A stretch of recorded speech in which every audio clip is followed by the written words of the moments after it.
Hello and welcome to another edition of Mailbag.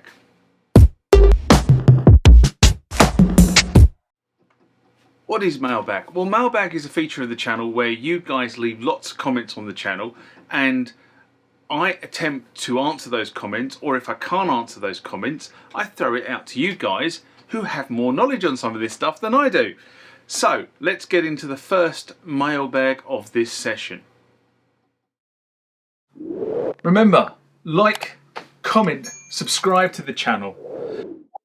Go over to Instagram and follow me there. Go over to Facebook, follow me there. That's where the normal notices are. And consider becoming a Patreon.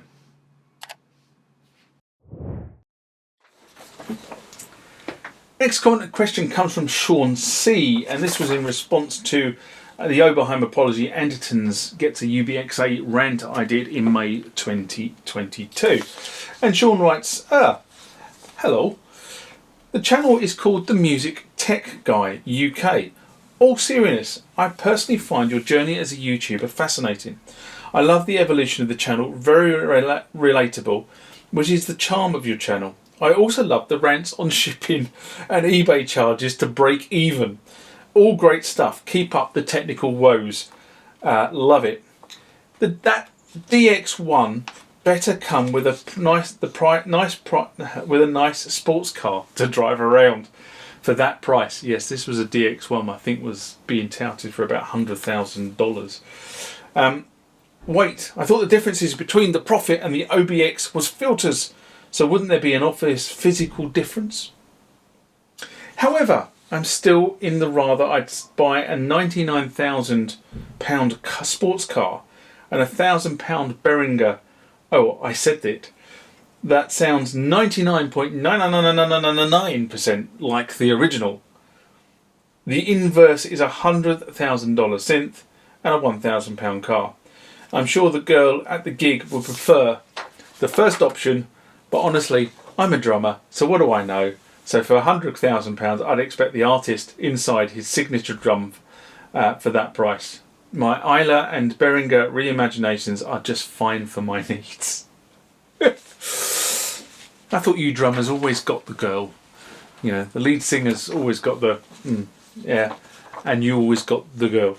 Anyway, Sean, thanks for the feedback on the channel. It's always welcome to have feedback for the channel. And yeah, you probably wouldn't get a supercar for that sort of money, if I'm brutally honest. But you probably could buy a house and have a great holiday in the north of England for that money. The point of the video was choice, which a few have completely missed the point. Buying a synth is about choice. Choosing to buy a synth at this price point is about choice. And if the market is not willing to participate at that price point, then that is the choice of the market and the manufacturer. It's all about choice. My view is £4,800 is a price point I'm not willing to pay. That is my choice, and that is my opinion. As with all things, it's my opinion, not those of anybody else's. Next comment comes from Midimog, and this is in response to the Oberheim apology Anderton's Gets a OB-X8 rant I did in May 2022. And Midimog writes, I've been thinking why I feel the OB-X8 is overpriced. One obvious reason is I don't have disposable cash at the moment. Many of us are in the same boat. However, would I buy an OB-X8 if I had the money? Probably not. I'm beginning to feel that although the OB-X8 raises an eyebrow, it's just not the real thing. It looks very much like a vintage Oberheim. It even has the Oberheim logo, but it's not a vintage Oberheim. I call this a perfect clone. I know that buying the OB-X8 is only going to ignite my desire for vintage Oberheim synths. I love vintage Oberheim synths so much that I won't settle for a lookalike. The OB-X8 is my desert island analog synth. Once I have it, it's the one synth I want to be together with until parted by death. By the way, the digital synth would be the FS1R with parameters you can explore forever. If you are such in love Would you settle for a clone of your lover who is young, or would you keep looking for the real lover who is aged? Sorry, that was a really bad analogy.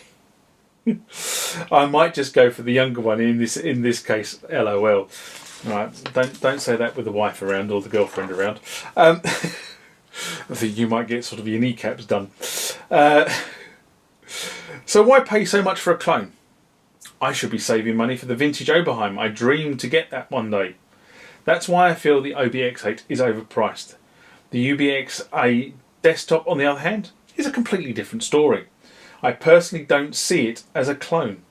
It doesn't pretend to be an Oberheim, especially the rack-mountable version. It's called an alternative. It's Behringer, but its functionality is similar and serves the purpose.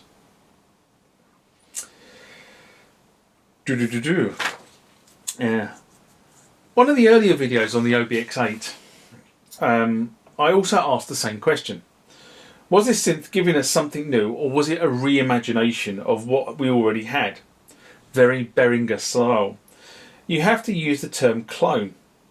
Oh, sorry, you've used the term clone, but I think we're probably both referring to the same thing. And as you say, why pay so much for a clone?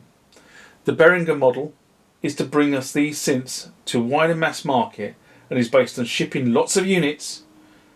Now, those that own the original argue that this devalues their original synth. But the newer instrument is not the original, but it is affordable. The OB-X8 could be considered neither original nor affordable. I'm with you, even if I had the cash, I would not be joining this OB-X8 stable.